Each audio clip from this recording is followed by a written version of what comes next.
और दोस्तों, वीडियो देखने से पहले मैं चाहती हूँ कि आप हमारे चैनल को सब्सक्राइब करें और बेल आइकन को प्रेस करें।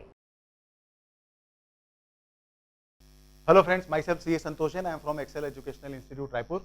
और ये जो वीडियो हम लोगों ने बनाया है पूरी हमारी एक्सपर्ट टीम के साथ में, ये बेसिकली बनाया है कॉमर्स एजुकेशन की फील्ड में आज की डेट में लगातार जो स्कोप बढ़ता जा रहा है, जो पोटेंशियल बढ़ते जा रहा है, जो फ्यूचर और कैरियर बनाने की असीम संभावनाएं बढ़ते जा रही है, उसके लिए हमने ये वीडियो बनाया है। और ऑफकोर्स आप सारे 12th के स्टूडेंट्स ने अभी एग्जाम दिया होगा। हमारी पूरी टीम की तरफ से आपको बेस्ट विशेस कि आप बहुत ही अच्छा रिजल्ट लेकर के आए। सवाल ये उठता है, सबके जहन में एक सवाल शुरू हो जाता है 12th के बाद में कि 12th के बाद ऐसा क्या किया जाए जिससे बहुत ही आपका प्रॉमिसिंग कैरियर बन सके। तो इस वीडियो में मैं आपके साथ और हम सभी आपके साथ शेयर करने वाले हैं एक बहुत ही अच्छा कैरियर ऑप्शन जिसका नाम आपने सुना होगा, जिसे हम पॉपुलरली CS कोर्स के नाम से जानते हैं। कंपनी सेक्रेटरी का जो कोर्स है, जिसके अंदर लगातार डिमांड बढ़ती जा रही है, स्कोप बढ़ता जा रहा है। GST आने के बाद में लगातार जो इकोनॉमिक रिफॉर्म्स होते जा रहे हैं और जो इकोनॉमिक डेवलपमेंट जिस पेस के साथ होता जा रहा है, उसे कंपनी सेक्रेटरी कोर्स में बहुत ही स्कोप बढ़ गया है। चलिए हम जानते हैं। सबसे पहले हमारे साथ जो 3 बहुत ही हाईली क्वालिफाइड, एक्सपीरियंस और कमिटेड फैकल्टी मेंबर है एक्सेल एजुकेशनल इंस्टीट्यूट के, हमारे साथ है CA लविश मथानी सर, जो कि खुद ऑल इंडिया रैंकर हैं और जिनको 8 ईयर्स का एक्सपीरियंस है टीचिंग का। और हमारे साथ है CS नितिन अग्रवाल सर, जिनको 9 ईयर का एक्सपीरियंस है CS के सैकड़ों स्टूडेंट्स को गाइड करने का। और हमारे साथ है CA अभिषेक बरडिया सर, जो कि लगातार CS के स्टूडेंट्स को पिछले 6 सालों से गाइडेंस दे रहे हैं और जो कि खुद ऑल इंडिया रैंकर हैं। तो सबसे पहले हम CS नितिन अग्रवाल सर से पूछते हैं कि कहां पर स्कोप CS के लिए बढ़ता जा रहा है और एक CS क्या क्या सर्विसेज प्रोवाइड करता है। Thank you sir. Scope of CS अगर हम लोग बोले तो मैं की पॉइंट्स अगर आपको बताना चाहूँ तो सबसे पहला CS को कंपनीज एक्ट 2013 आने के बाद में एक की मैनेजरियल पर्सन का दर्जा दिया गया है। तो की मैनेजरियल पर्सन एक CS हो सकता है एक कंपनी में, जो कि डायरेक्टर के जस्ट बाद की पोजीशन होती है, उसको कंप्लायंस ऑफिसर बोला गया है। अब कंप्लायंस ऑफिसर का इसको सिंपल सा मतलब ये सोचे कि कंपनी में जितने भी कॉर्पोरेट कंप्लायंसेस होंगे वो सभी को कंप्लायंसेस करने के लिए और कंप्लायंसेस पूरे होने के लिए उस सब के लिए जिम्मेदार CS ही है। इनफैक्ट हर लिस्टेड कंपनी में प्लस हर अनलिस्टेड कंपनी, प्राइवेट लिमिटेड हो या पब्लिक लिमिटेड हो, जिसमें 5 करोड़ का ऊपर का कैपिटल, पेड अप कैपिटल होता है, उन सभी में CS का होना अनिवार्य है। तो इंडिया में अगर एक आंकड़ा देखा जाए तो नंबर ऑफ कंपनीज जिसपे CS रिक्वायरमेंट है वो ज्यादा है बजाय CS के अवेलेबिलिटी कम है। तो ये एक बहुत बड़ा स्कोप है CS के लिए। अगर हम बात करें कि कोई CS प्रैक्टिस में जाना चाहे, ना कि जॉब में जाना चाहे, तो प्रैक्टिस में भी बहुत सारी संभावनाएं हैं CS के लिए। जैसे कंपनी लॉ के सारे कंप्लायंसेस जो भी होंगे वो CS करेंगे, practicing CS। Apart from company law भी बहुत सारे लॉ हैं जो CS जो है जो उसको अंडरटेक करते हैं। जैसे अगर हम बात करें सर कि IBC अभी जो नया लॉ आया है, इंसॉल्वेंसी एंड बैंक्रप्सी कोड, उसमें जो सारे कंप्लायंसेस है सभी प्रोफेशनल कर सकते हैं, including CS also. Plus IBC के साथ साथ NCLT में अपीयर होना, किसी भी और गवर्नमेंट की अथॉरिटी, कोर्ट को छोड़ करके किसी भी अथॉरिटी में गवर्नमेंट में CS अपीयर हो सकते हैं, बिल्कुल अपीयर हो सकते हैं और अपने क्लाइंट के हित के बारे में वहां पर बात कर सकते हैं, रिप्रेजेंट कर सकते हैं अपने क्लाइंट को। दूसरा, अगर हम लोग बात करें CS, तो GST आने के बाद से भी CS जो है वो सारे GST के काम भी कर सकते हैं और GST से रिलेटेड फाइलिंग एंड एवरीथिंग, सभी चीजों को CS अंडरटेक कर सकते हैं। लिस्टेड कंपनी की बात करें तो लिस्टेड कंपनी में तो CS का होना अनिवार्य ही है। कंप्लायंस ऑफिसर जो डेजिग्नेट किया गया है KMP या CS, तो लिस्टेड कंपनी के सारे काम, सेबी से रिलेटेड सारे काम सभी CS करते हैं। RBI के बहुत सारे कंप्लायंसेस होते हैं, FEMA के कंप्लायंसेस होते हैं, and apart from that there are many work जो कि CS करते हैं। तो ये जस्ट एक मैंने आपको एक ग्लिम्स दिया कि हाँ भी CS करता क्या है। करेक्ट। मीन्स अगर कोई जॉब करना चाहे तो भी बहुत स्कोप है जी, और इवन अगर प्रैक्टिस में भी, अगर प्राइवेट प्रैक्टिस करना चाहता है तो बहुत सारे एरियाज हैं जी। Right, absolutely. अब ये जो कंपनी सेक्रेटरी का जो कोर्स है, जिसके अंदर इतना ज्यादा स्कोप बढ़ गया है, वर्किंग अपॉर्चुनिटीज बढ़ गई है और अलग अलग एक्ट के तहत, अलग अलग नियमों के तहत बहुत सारी अथॉरिटी भी प्रोवाइड की जा रही है। अब सवाल ये उठता है, ये कोर्स कैसे किया जाए, कहां से शुरू होगा, इस कोर्स की कहानी कहां से शुरू होगी, कैसे हम इसमें कैरियर बना सकते हैं, ये हम जानते हैं अभिषेक बरडिया सर से। हेलो फ्रेंड्स, तो CS में आप एंट्री किस तरीके से करें, अगर इसकी बात करें तो इसकी शुरुआत हो जाती है जैसे ही हमारी स्कूल की समाप्ति होती है, the moment we give our 12th examination. तो 12वीं के एग्ज़ाम के बाद आप एलिजिबल हो जाते हैं सीएस में एंटर करने के, उसके फर्स्ट लेवल के एग्ज़ाम के लिए, which is CS foundation. Foundation अगर आपको देना है तो उसके लिए जो इंस्टीट्यूट है सीएस की, ICSI, institute of company secretary of India, तो उसने डेडलाइन डेट दे रखी हुई है कि अगर आपको फाउंडेशन जो साल में 2 बार होता है उसका एग्ज़ाम, एक होता है जून में, एक होता है दिसंबर में, तो आपको अगर वो एग्जामिनेशन अपियर करना है तो आपने मान लीजिए 12th का एग्ज़ाम अभी Feb-March में दिया होगा, तो उसके लिए 31 मार्च कट ऑफ डेट रहती है। 31 मार्च तक अगर आपने अपने आप को रजिस्टर करा दिया इंस्टीट्यूट के पास, तो आपको जो अटेम्प्ट मिलता है वो मिलता है दिसंबर का। तो दिसंबर में आप सीएस फाउंडेशन अपियर कर सकते हैं। सिमिलरली अगर आपको अगले जून अटेम्प्ट के लिए जाना है तो उसके लिए कट ऑफ डेट है सितंबर, 30 सितंबर तक आपको रजिस्टर कराना पड़ता है। तो सलाह तो यही रहेगी, अभी मार्च चल रहा है तो आप मार्च में अगर रजिस्टर करवाते हैं अपने आप को तो आपको अर्ली अटेम्प्ट विच इज़ दिसंबर वो आपको मिल सकता है। अब फाउंडेशन लेवल की बात करें तो इसमें ओवरऑल 4 पेपर होते हैं और जो लेवल रहेगा वो मल्टीपल चॉइस बेस्ड रहेगा, यानी MCQ बेस्ड पेपर रहेंगे, क्वेश्चंस ऑप्शंस आपको उसमें सेलेक्ट करना पड़ेगा। इसमें अब हम जो एक्सेल में जो क्लासेस हमारी चलती है, जिस एरिना से चलती है उसकी बात करें तो राइट फ्रॉम दैट 1 अप्रैल हमारी जो लाइव क्लासेस हैं वो चालू हो जाती हैं, और इसका जो क्लासेस का ड्यूरेशन भी रहता है अपना वो 3.5 से 4 महीने का रहता है। CS के कोर्स की अगर बात करें 1 अप्रैल से शुरू हो रही है अपनी क्लास, तो अभी 1 अप्रैल से जो हमारी चालू भी हो रही है, तो आप 4 महीना भी मान के चले तो लगभग बाय जुलाई एंड हमारी पूरी क्लासेस जो हैं वो ख़त्म हो जाती है। तो जो बच्चे को दिसंबर में अपियर करना है तो जुलाई तक वो दे के उसके बाद भी उसके पास sufficient 3 to 4 months in hand रहते हैं खुद की वापस से तैयारी करने, रिवीजन अच्छा हो सकता और उस बीच में भी हम बच्चों को यूं ही नहीं छोड़ते, यानी उस दौरान भी हमारे टेस्ट रेगुलरली कंडक्टेड रहते हैं, मॉक टेस्ट रहते हैं, मतलब पूरा एग्जामिनेशन वाला इन्वायरमेंट जो है वो पूरा मेंटेन रहता है, ताकि दिसंबर में जब वो अपियर करे, हमारे कई पास स्टूडेंट्स का यही कहना है कि वो जब दिसंबर में एग्जाम देने जाते हैं तो उन्हें कुछ नया लगता ही नहीं, वो लगता है एक और टेस्ट दे रहे हैं जो वो एक्सेल में दे रहे हैं, इतनी प्रैक्टिस हो चुकी हो तो वो ऑलरेडी वो एक जो फियर फैक्टर होता है एग्जामिनेशन का, वो फैक्टर वो फील ही नहीं करते जो कॉम्पिटिटिव में अक्सर होता है। करेक्ट। तो हमारा जो एग्जामिनेशन का पैटर्न है, जो वीकली टेस्ट कंडक्ट किए जाते हैं प्लस क्लासेस मिस होती हैं तो बैकअप फैसिलिटीज जो अपने यहाँ मिलती है, वो सारे एडेड एडवांटेजेस है जो स्टूडेंट्स को यूनिकली मिलते हैं यहाँ पे। इसके कंटेंट्स के बारे में मोस्टली यही सब रहता है जो CS फाउंडेशन में एक बच्चे को फोकस करना चाहिए। करेक्ट। आपने देखा कि CS फाउंडेशन जो पहला पड़ाव होगा, जो 12 के बाद शुरू होगा, उसको कैसे बहुत आसानी से आप क्लियर भी कर सकते हो, और उसके बाद ये जब पहला पड़ाव क्लियर हो जाएगा आपका CS फाउंडेशन का, तो आप पहुंचेंगे दूसरे पड़ाव की तरफ, CS एग्जीक्यूटिव की तरफ। तो हमारे एक्सपर्ट लवीश सर हमारे साथ में है। CS एग्जीक्यूटिव में आपको क्या प्रोसेस और अप्रोच होना चाहिए, उसके बारे में जानकारी। Hello friends, CS executive foundation clear करने के बाद आप ज्वाइन कर सकते हैं, या यदि आप BCom ऑलरेडी क्लियर्ड हैं तो भी आप CS एग्जीक्यूटिव ज्वाइन कर सकते हैं। अगर आप फाउंडेशन के थ्रू CS एग्जीक्यूटिव में आते हैं तो फाउंडेशन का रिजल्ट फरवरी के मिड में आता है या फिर अगस्त के मिड में आता है। अगर हम फरवरी के बीच में रिजल्ट आ रहा है तो आप 28 फेब तक CS एग्जीक्यूटिव में रजिस्टर्ड कराएं तो आप दिसंबर एग्जाम के लिए बोथ ग्रुप के लिए एलिजिबल होते हैं। और अगर 28 फेब तक नहीं करा पाए तो 31 मई तक आप रजिस्टर अगर कराएं तो फिर एक ही मॉड्यूल आपको दिसंबर में देने को मिलता है। CS एग्जीक्यूटिव में 8 सब्जेक्ट्स होते हैं जो कि 2 मॉड्यूल्स में डिवाइडेड है, 4+4, और इन सभी सब्जेक्ट्स की क्लासेस हम लोग यहाँ एक्सेल में दिया करते हैं। एक चीज कहना चाहूंगा संतोष सर, मैं स्टूडेंट्स CS फाउंडेशन ज्वाइन करने के समय या CS कोर्स ज्वाइन करने के समय ये सोचते हैं कि उनका 11th-12th में कॉमर्स का बैकग्राउंड होना काफी जरूरी है, जबकि ये मिथ मैं क्लियर करना चाहूंगा कि साइंस के स्टूडेंट्स भी अगर किसी कारणवश कॉमर्स में बाद में इंटरेस्टेड हों तो वो CS और CA की कोचिंग क्लासेस बिल्कुल ज्वाइन कर सकते हैं। हमारे यहाँ साइंस के स्टूडेंट्स को विशेष क्लासेस दी जाती है शुरुआत में बेसिक कंसेप्ट्स बनाने की, और पिछला ट्रैक रिकॉर्ड तो हमेशा ये शो करता है कि साइंस के स्टूडेंट्स जो कन्वर्ट होकर कॉमर्स में आते हैं उन्होंने बहुत बेहतर किया है दूसरों से। इवन कॉमर्स स्टूडेंट से कंपैरिजन यस, वो लोगों का एक साइंस के कारण ना एक लर्निंग कैपेसिटी बहुत बेटर होती है कॉमर्स के स्टूडेंट्स से, तो ये भी बात मैं क्लियर करना चाहूंगा।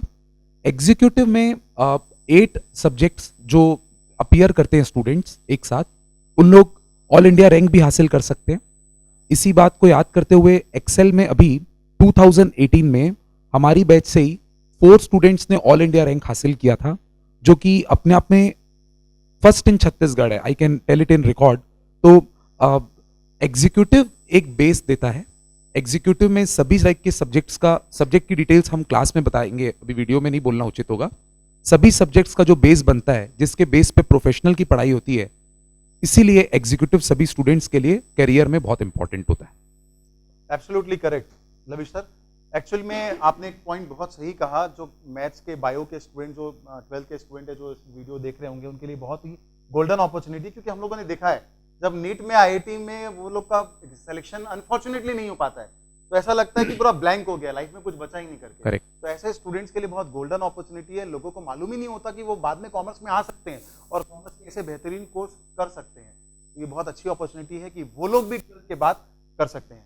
अब रहा सवाल कि अगर एग्जीक्यूटिव आपने दूसरा पड़ाव क्लियर कर लिया, तो बाद का जो प्रोसेस है आपको कंप्लीट सीएस प्रोफेशनल बनने के लिए और क्या बच जाता है, वो जानकारी लेते हैं हम नितिन सर से। हेलो स्टूडेंट्स, एग्जीक्यूटिव पास होने के बाद जो लास्ट और जो सबसे इम्पोर्टेंट पड़ाव होता है वो है सीएस प्रोफेशनल का। सीएस प्रोफेशनल एक तरह से बोल लीजिए कि इसमें आपको टोटल 9 सब्जेक्ट देने पड़ेंगे। 3-3 के ग्रुप हैं, तो 3 into 3 9 सब्जेक्ट्स आपको देने पड़ेंगे। इसमें अभी सिलेबस को रिवाइज किया गया है। इनफैक्ट अभी जून 2019 में उसका फर्स्ट एग्जाम होगा। तो रिवाइज्ड सिलेबस के हिसाब से उसमें 2 ऐसे पेपर है जो कि ओपन बुक एग्जामिनेशन होंगे। ओपन बुक का मतलब ये है कि आप जो बुक ले जाना चाहें ले जा सकते हैं, उसमें आपको कुछ याद करने की जरूरत नहीं, वो केस लॉ बेसिस होते हैं। वो 3rd ग्रुप में आएगा और फर्स्ट 2 इनिशियल जो 2 ग्रुप है उसमें नॉर्मल जैसे एग्जाम होता है वैसे ही है, और प्रोफेशनल लेवल का है। इस बात को ही बोलते हुए समझ में आना चाहिए कि हाँ भाई, ये थोड़ा सा सीएस प्रोफेशनल के हिसाब से थोड़ा एक एडवांस्ड होगा। टफ नहीं बोलना चाहिए, पर थोड़ा एक एडवांस लेवल का इसमें पढ़ाई करनी पड़ेगी हमको। इन सभी सब्जेक्ट्स, जितने भी सब्जेक्ट्स हैं 9 सब्जेक्ट, उसकी सबकी पढ़ाई हमारे यहाँ होती है। बिल्कुल सिलसिलेवार और टाइम टू टाइम देख करके हम उसको अंडरटेक करते हैं। प्रोफेशनल सब्जेक्ट्स आप चाहे तो तीनों ग्रुप एक साथ भी दे सकते हैं और ग्रुप वाइज भी दे सकते हैं। तो बहुत सारे ऐसे स्टूडेंट्स भी हैं जो हमारे यहाँ तीनों ग्रुप एक साथ देते हैं और एक साथ देने के बाद वो रैंक भी लाए हुए हैं। करेक्ट। लास्ट टाइम हमारे यहाँ से रैंक भी काफ़ी आए हैं यहाँ से।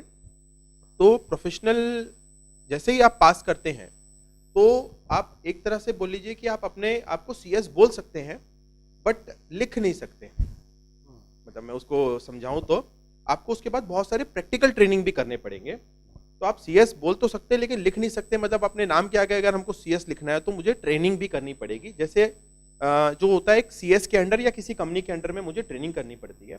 ट्रेनिंग का स्ट्रक्चर कुछ ऐसा है कि अगर मैं फाउंडेशन के बाद ट्रेनिंग करना चाहूँ तो 3 साल का ट्रेनिंग करना पड़ेगा, एग्जीक्यूटिव के बाद करना चाहूँ तो 2 साल का करना पड़ेगा, और प्रोफेशनल के बाद करना चाहूँ तो 1 साल का करना पड़ेगा। अच्छा, ये ऑप्शन स्टूडेंट के पास है कि वो कब करना चाहे तो कभी भी कर सकते हैं।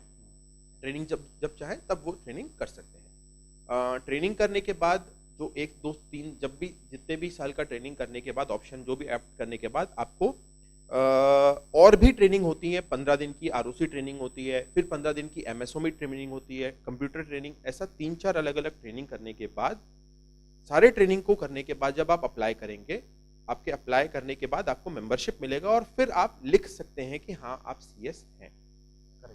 तो इस तरह से कोई एक व्यक्ति जो है वो सीएस बनता है।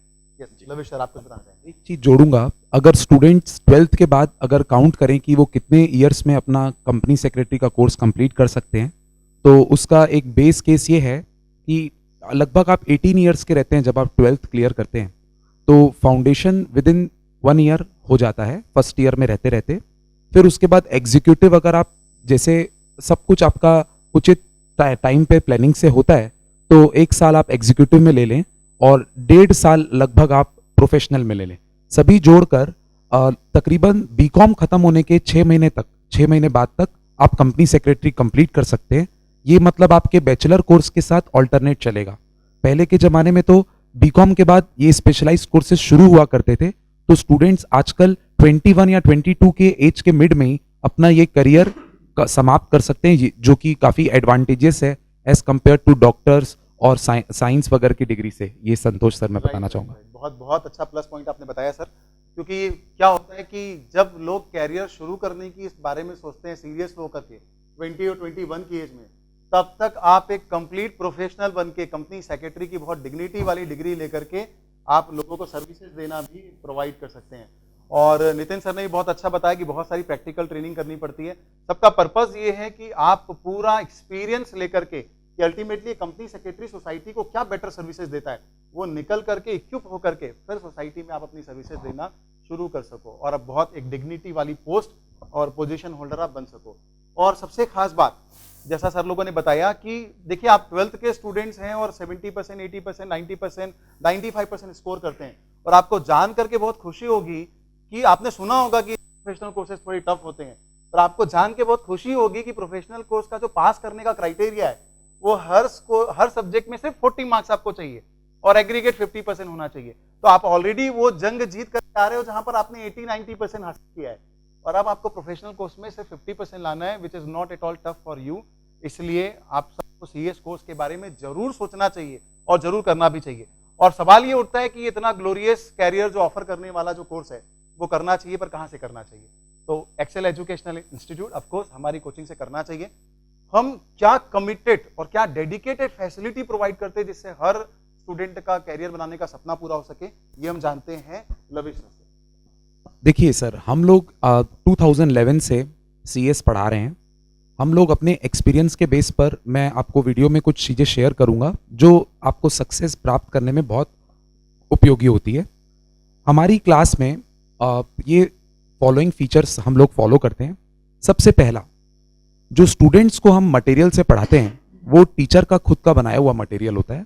वो स्टडी मैट्स को काफ़ी सिंप्लीफाई करके बनाने की हम कोशिश करते हैं। इसके अलावा पास्ट एग्जाम के जितने क्वेश्चन हुआ करते हैं स्कैनर्स में, वो भी क्लास में ही सॉल्व होते हैं। क्लास में रेगुलरली डेली बेसिस पर होमवर्क दिया जाता है जो कि डेली चेक भी होता है, just like schools. Weekly test is a very important feature जो एक्सेल में होता है। हमारे एक्सेल में 3-3 पेपर को चेक करने वाले अलग फैकल्टीज हैं जो ये इंश्योर करते हैं कि टेस्ट देने के बाद विद इन 1 वीक वो पेपर बराबर तरीके से चेक होके मिले, जिससे स्टूडेंट का सेल्फ इवेल्युएशन हो पाए। इसके अलावा क्लास के दौरान भी, क्लास के अंदर भी हर चीज जो पढ़ाई जाती है उसको उसी समय क्लास खत्म होने से पहले ही स्टूडेंट से पूरा पूछा जाता है। क्लास में पढ़ाया इस प्रकार जाता है कि स्टूडेंट को सारी चीजें क्लास के दौरान याद हो जाए और घर जाके उसको ज्यादा पढ़ना ना पड़े। इसके अलावा सबसे इंपॉर्टेंट फीचर होता है स्टूडेंट का एक प्रकार से क्लास में राइटिंग प्रैक्टिस। क्योंकि कंपनी सेक्रेटरी में ज्यादातर सब्जेक्ट्स लीगल बेस्ड होते हैं, तो स्टूडेंट को लॉ की लैंग्वेज पढ़ने का मौका पहली बार एक्सेल आके मिलता है। तो लॉ की लैंग्वेज पढ़ना, उसको बोल के बताना, उसको लिख के बताना थोड़ा चैलेंजिंग होता है। तो एग्जाम के पहले इस चीज की भी प्रैक्टिस कराना ये हम एक्सेल में इंश्योर करते हैं। और last but not the least, classes किसी स्टूडेंट की मिस होती है अगर किसी भी जेन्युइन कॉज के कारण, तो हमारे सारे लेक्चर्स उस समय कैमरामैन रिकॉर्ड कर रहा होता है HD क्वालिटी में, और इन सारे मिस्ड लेक्चर्स को स्टूडेंट जैसे ही वापस रिज्यूम करे क्लासेस, वो रिकॉर्ड रूम में जाकर आराम से बैठकर हेडफोन लगाकर सारी क्लासेस देख सकते हैं। और क्लासेस का रिवीजन करने के लिए टीचर्स ऑडियो नोट्स बनाते हैं बैठकर, और वो ऑडियो नोट्स बहुत कम टाइम पर पूरे के पूरे लेक्चर्स को रिवाइज करवाते हैं। तो स्टूडेंट कभी भी लंच करते समय, रात को एक रिलैक्स करते समय भी ऑडियो वगैरह सुनकर अपना कोर्स रिवाइज करता है। इसी कारण ना मतलब हमारे स्टूडेंट्स का रिजल्ट दूसरे कोचिंग क्लासेस के बनिस्बत काफ़ी बेहतर है। और जो फैक्ट्स और रिजल्ट्स पिछले हैं वो ये बताते हैं कि हम लोग with in a period of this only 7 years हम लोगों ने CS में total 40 all India ranks achieve करवाए हैं स्टूडेंट्स के, जिसमें से 20-25 तकरीबन CS फाउंडेशन में होंगे, 5 CS एग्जीक्यूटिव में होंगे और 10 तकरीबन CS प्रोफेशनल में होंगे, which is uncomparable to other institutions as per my knowledge. This is Santosh sir, our record sir. Absolutely correct sir. आप देख रहे हैं कि जो डेडिकेशन है, जो प्लानिंग है, जो स्ट्रेटेजी है, बहुत ही फोकस्ड अप्रोच है CS स्टूडेंट्स के लिए। कंप्लीटली और एक्सक्लूसिवली सेपरेट बैचेस है, फैकल्टी सारे क्वालिफाइड है, हाईली एक्सपीरियंस आप देख रहे हैं हमारे साथ जो हमारे एक्सपर्ट हैं। और उसके बाद उनका जो कमिटमेंट है कि क्या हर वो तमाम कोशिश जो बेस्ट किया जा सकता है, जिसे CS का अल्टीमेटली रिजल्ट बहुत बेटर आना चाहिए और CS के सारे स्टूडेंट्स अपना कैरियर बना सके। तो इसके लिए तमाम कोशिशें हमारे यहाँ की पूरी फैकल्टी टीम कमिटेड और डेडिकेटेड रूप में कर रही है। मैं चाहता हूँ और मैं आपको बता दूं कि ये सब इसका ही रिजल्ट है, कि इसका ही परिणाम है इस स्ट्रेटेजी, प्लानिंग और डेडिकेशन और कमिटमेंट का, कि अगर मैं लास्ट फाउंडेशन के एग्जामिनेशन की बात करूं तो मोर देन 90% स्टूडेंट ने फाउंडेशन सीएस फाउंडेशन का एग्जाम फर्स्ट अटेम्प्ट में क्लियर कर लिया, दैट टू 4 लोगों ने ऑल इंडिया में रैंक भी बनाया। सीएस प्रोफेशनल में 2 लोगों ने रैंक बनाया, 6 ऑल इंडिया रैंकर अचीव किया। आप अगर देखेंगे तो 12th का रिजल्ट भी ओवरऑल नेशनल लेवल पे 90% नहीं आता है। मैंने देखा था सीबीएसई का लास्ट ईयर का रिजल्ट शायद 85-87% रहता है। तो 12th से ज्यादा पासिंग परसेंटेज सीएस फाउंडेशन का है। इसलिए नहीं कि सीएस इतना इजी है, इसलिए कि कमिटमेंट और डेडिकेशन का लेवल यहाँ पर एक्सेल एजुकेशनल इंस्टीट्यूट में बहुत हाई स्टैंडर्ड का है, जिसके कारण हर स्टूडेंट इजीली यहाँ पर सीएस कर सकता है। मैं अपील करना चाहता हूँ कॉमर्स के जितने स्टूडेंट्स, मैथ्स बायो के जितने भी स्टूडेंट इस वीडियो को देख रहे हैं, वो जरूर सीएस कोर्स करने के लिए प्लान करें। हमारी जो पूरी फैकल्टी मेंबर की कमिटेड टीम है वो आपका इंतजार कर रही है।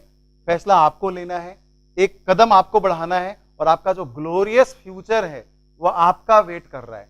तो आपको डिसाइड करना है, सोचना है, डिसीजन लेना है, और बैचेस शुरू होने वाली है। तो प्लान करके सिर्फ यहाँ पर आ जाना है। उसके बाद जो हमारी टीम है वो आपको तराश करके एक डायमंड का शेप दे करके कंपनी सेक्रेटरी बना करके ही छोड़ेगी। सो हमारे साथ जो एक्सपर्ट है उनको भी बहुत बहुत थैंक्स सारी वैल्यूबल इंफॉर्मेशन शेयर करने के लिए, and thank you very much for watching this video. और हाँ, अगर आप सीएस नहीं भी कर पा रहे हैं किसी वजह से, या कॉमर्स के स्टूडेंट नहीं भी है, तो एटलीस्ट ये वीडियो तक जरूर पहुंचा है जो कॉमर्स का स्टूडेंट है जिसका कैरियर बन सकता है इस वीडियो से। Thank you very much for watching this video.